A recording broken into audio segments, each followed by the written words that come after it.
जैसा कि मैंने आप सभी मित्रों को बताया, पिछले कई सालों में आपने वो शब्द सुना होगा,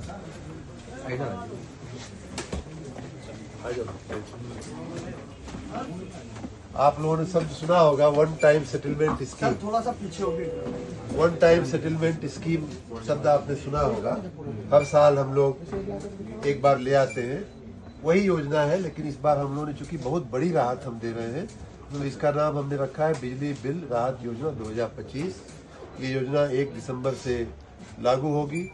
जिसकी सबसे बड़ी बात यह है, पिछली योजनाओं में पहले चरण में हम 100% सरचार्ज की छूट देते थे, अगले चरण में 75 हो जाता था, अगले चरण में 50 हो जाता था। इस बार हमने कहा है कि पूरा 3 महीना 90 दिन जो सरचार्ज की जो छूट है लगभग आधी हो जाती है, तो वो छूट तो हम पूरा 90 दिन 100% देंगे। उसके साथ अगर पहली चरण में कोई रजिस्ट्रेशन करता है तो उसको 25% तक की हम लोग एक मुश्त अगर पेमेंट करता है तो 25% मूल धन में हम लोग छूट देने का किए हैं। अगले चरण में अगर करता है तो ये राहत थोड़ी घटती 20 हो जाती है, फिर तीसरे में करता है तो 15 हो जाती है।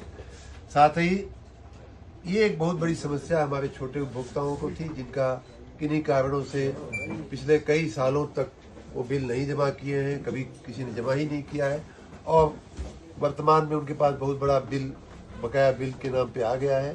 इसको वर्तमान बिल को और बकाया को हम लोग डीलिंक कर रहे हैं और ये कह रहे हैं कि वर्तमान बिल आप भरते रहिए। वर्तमान बिल के साथ अगर आप मासिक 750 रुपया भरते हैं तो आपको 10% तक की मूलधन में भी छूट मिलेगी और ये सरचार्ज की छूट तो चालू रहेगी।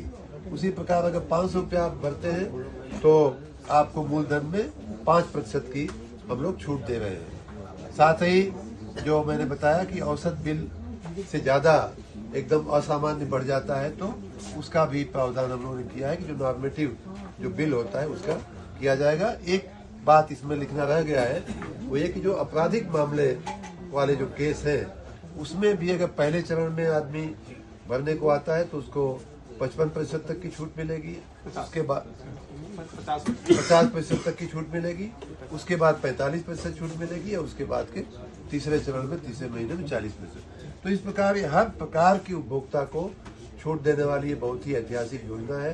जनता इसका लाभ ले, आपके मार्फत मुझे जनता तक ये संदेश। आपराधिक मामले वाली बात रही, जो उसमें समन शुल्क वाला है उसमें भी छूट मिल जाएगी। समन शुल्क सब कुछ जोड़ करके कर निर्धारण शब्द होता है, जो असेसमेंट राशि जो असेसमेंट में छूट मिलती है, समन में छूट नहीं मिलती है, एज पर एक्ट उसमें छूट नहीं मिलती है। एक्चुअली आपराधिक मामले वाले वही रहते हैं, समन शुल्क लगा रहता है। समन शुल्क हमारा होता ही समन शुल्क बहुत छोटा होता है, असेसमेंट ज्यादा होता है, तो असेसमेंट में छूट मिल रही है, समन शुल्क तो जो है वो छोटा सा। असली जो है कर निर्धारण जो होता है